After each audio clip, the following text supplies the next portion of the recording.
Hi, my name is Beth Hiley with BoardGameGeek.com here at Essen 2011. I'm sitting here with Phil from Sierra Madre Games. Hello, Beth. Hello, how are you? I'm cold, but... they keep teasing me because this has been a study of temperature torture over the last couple of days. Yes, I got hailed on. Yeah, I know. Really significant hail yesterday was exciting. Actually, the wind knocked over our entire view screen over there, which was exciting. That's exciting. Well, speaking of climate change. Yes. Look at that segue global into warming the game. and everything else like this. Well, we're here to look at Bios Megafauna, a game of dinosaurs versus mammals, but also really an environmental game in general. It's a historical game or prehistorical game, but here's a map of America 250 million years ago, this time of great climate change. I mean, some catastrophe. The Permian disaster 250 million years ago wiped out 96% of all life on Earth. And so from this smoldering post-Holocaustal world came some very small creatures, unspecialized creatures. Some of them would someday be mammals, and some others would someday be dinosaurs, proto-dinosaurs, proto-mammals. So the players can take either dinosaurs or mammals, up to 4 players, and see which one will become the terrestrial superlative, as it were. Yes. So, and the players are competing against each other, but they're also competing against the Earth, which is not exactly a really good mother. It's trying to destroy them with all kinds of things. Volcanoes, asteroids come down. We keep track of the what it felt like here yesterday. Yeah. But like with the hailstorm yesterday, man, I thought I was going to be knocked unconscious immediately. But you keep track of the greenhouse. This is a greenhouse marker here. We start. If it goes up, that means things get hot. The ice melts, waters rise, things start flooding. And most of the biomes, we keep track of biomes by these little tiles, will start migrating north to keep cool. If it goes down, yes, everything tries to stay warm, in the tropics. And the ice will start coming down As you too. well know, living in Arizona. Yes, like I know, living in Arizona. In Arizona, we're covered with layers of 3 kilometers of ice like you guys are here in Germany. But still, I mean, we had mammoths and the like. And I've been on quite a few of the digs in Arizona where I've dug up mastodons and brontosaurs, actually Arizonosaurus. Wow. So this gendered my interest in this sort of history and prehistory. But you have these tiles, there's a bunch of them. You start the board randomly and they will shift up and down. And the tiles will have letters on them that indicate what sort of adaptations your creature will need to survive on it. You could, for instance, browsing, grazing, eating nuts, eating insects, coming out at night, being fast. Like this one right here, this is the coal swamp. This is a very tall tree, so you need a very long neck to eat it. So you need double browsing to eat the leaves. And it'll be on the map, and you'll stand a little creature on it if you've got the correct adaptations to eat it. Then you can also adapt creatures to eat the creatures that are eating the trees. So you can either be plant eating or meat eating in this game. And I'm seeing, so I would be a team of little... Exactly, of little creatures. Red creatures here. Mm-hmm. So I seem to have proto-dinosaur type creatures there. Yeah, those look like little duck-bill things. Yeah. But yeah, you can adapt them off into little eagle-shaped things. Yeah, it seems to be kind of a... So you can have little flying things or swimming things. Or if you like Cthulhu, they could be little tentacled face things or stuff like that. We see a little crocodile. Yeah, there's a little crocodile action going on there. And you use these cards to adapt your creatures. You can, they're arranged in array, and players compete for buying them. For instance, here's a switchblade claw. This gives you aggressive or armored. This makes it so you can eat other animals very easily, or break into shells if they're armored, things like that. Or a tail club has the same function, idea. yeah. Here, opposable thumb. So it gives you 2 characters. And let's see if I can figure this out, which would help you with browsing, yes, and would help you with insectivore. That makes sense. So you are going to eat insects. Exactly. It's also got a little hand icon for manual dexterity, and this helps you if you're going to become intelligent. Tool use, male contest. Have you ever seen those shows where 2 guys ram their heads against each other? I don't know, the MFL or whatever, but or you go out and spear things. I mean, you can have very intelligent creatures. So I see. If I want to look at developing tool use, I'm going to need manual dexterity, and then not sure what that symbol is. There we go. Social skills. Yes, alpha. That's the alpha male. Yes. Now, not many of us, Beth, have social skills, but most of us are trying for things like throwing spears at stuff. But nevertheless, I threw that in just for comic relief.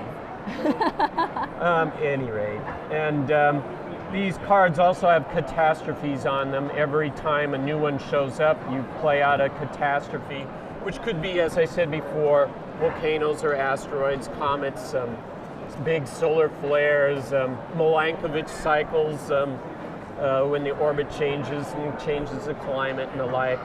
You also use little figures to keep track of some of your characteristics, like nocturnal or burrowing, or aggressive and armored, very aggressive and armored. Fire bearing, carrying around fire, or being in whale pods and having a whale language, flight, and nocturnal, a subterranean colony, like this naked mole rats.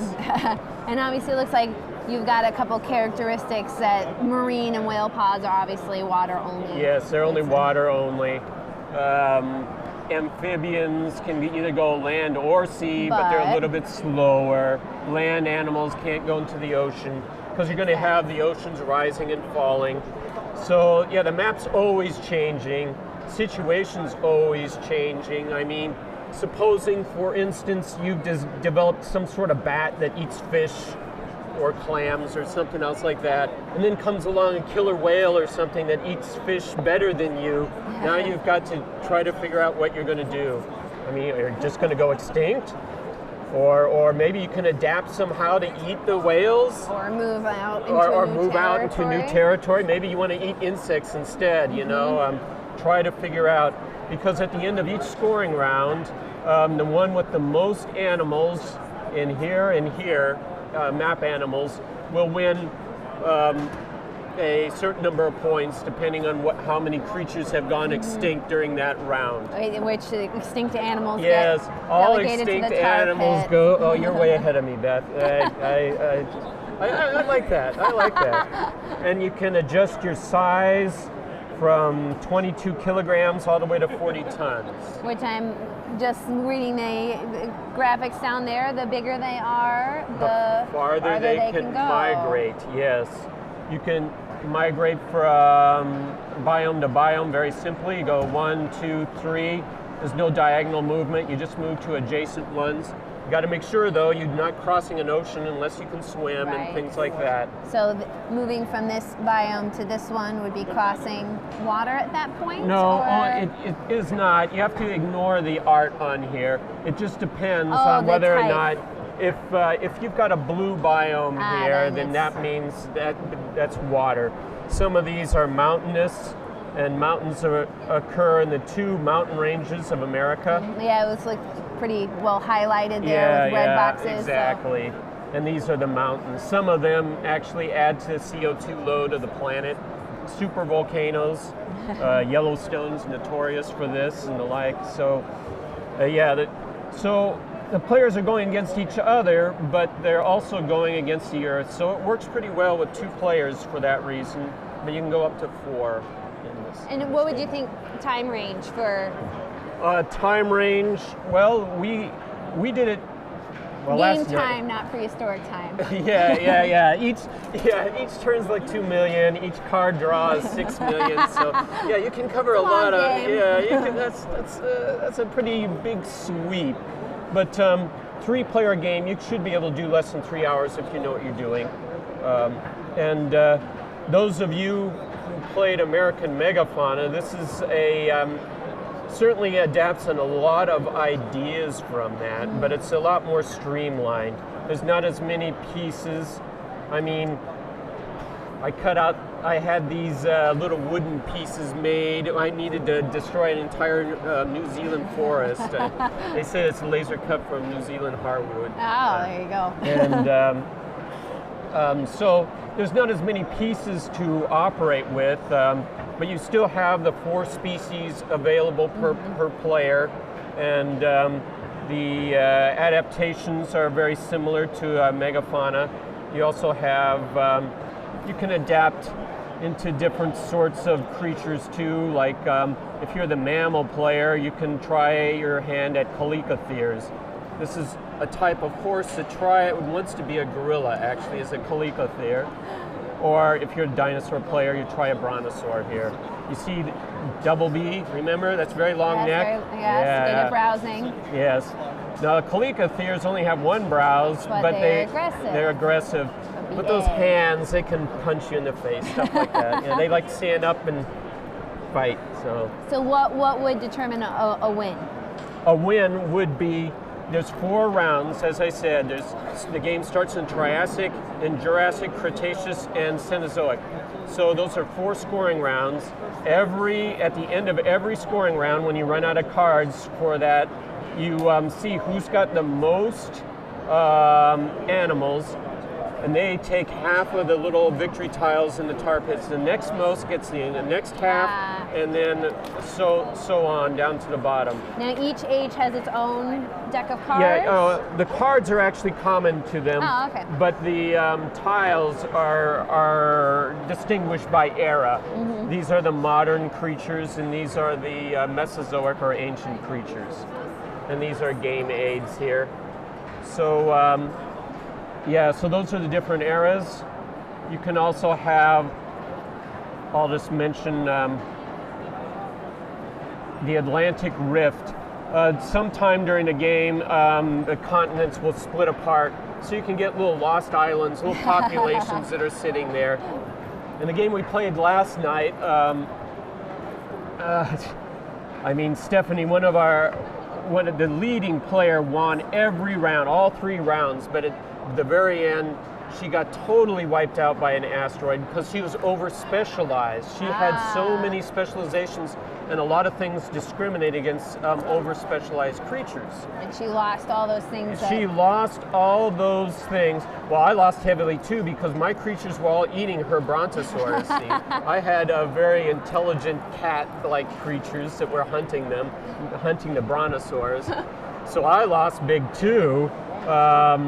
My wife, she was the underdog through all this, but she came out on top. I mean, Stephanie only had 1 tiny population on top of a mountain. So we ended the game each with 22 points, a 3-way tie. Wow. I couldn't believe it. At any rate, so in the case of a tie, you have to count who's got the most genes as a tiebreaker, and I forget which one of us squeaked out a victory, but it was a moral victory for everyone. Amidst utter devastation. Amidst utter devastation. I mean, the world, it was unrecognizable after that. It was a big strike, a big hit, and well, one final question for you before we wrap up. If someone has played American Megafauna, I know how much of an advantage would they have picking this up, having maybe been exposed to that game already? Well, they'd have quite a few advantages from it, but they may be misled too about the changes. I mean, you're used to one way and this changes another. One of the biggest changes just is that in American Megafauna we had communal turns. In other words, you had a phase and everybody was everybody at the same time was able to change their size. Then you had a phase where everybody migrated. Here, you don't do that. It's more conventional. You take your turn, you choose an action, either change the size or adapt a new creature or acculturate. This segues the game into an Origins game, by the way, which Yes. is one of, and eventually this will be a series of games, the BIOS series. It'll cover the entire history of the Earth. Which you can do somewhat now with American Megafauna into Age of Origins. Into Origins, Yeah. but that still leaves like 3 billion years early. All right, fair enough. And those you have to actually create life. So, BIOS Genesis will be all about the creation of life. Excellent. I think it's going to be cooperative. Players are going to try to cooperate to create life. It'd be interesting linking those together, starting with a cooperative game and ending up into a competitive I'm not sure if that'll game. work, but it might somehow. It sounds like a lot of relationships. Yeah, a lot of relationships. Yeah. Well, thank you so much for stopping by. Okay, very I good, definitely look forward to trying out BIOS Megafauna, which we will just grab the box one more time here, right side up. Yes. I've done plenty of video reviews saying this is a very excellent game. Yeah, right side up. Which is available here for sale at Essen. Yes, it is. And any release date for when it will be stateside? Oh, stateside, that's would be the end of November. All right. I mean, So pretty soon. it's on a slow boat now, I think. So slow boat to Arizona. To Arizona, exactly. All right, well, thank you for stopping by. All right, very good then.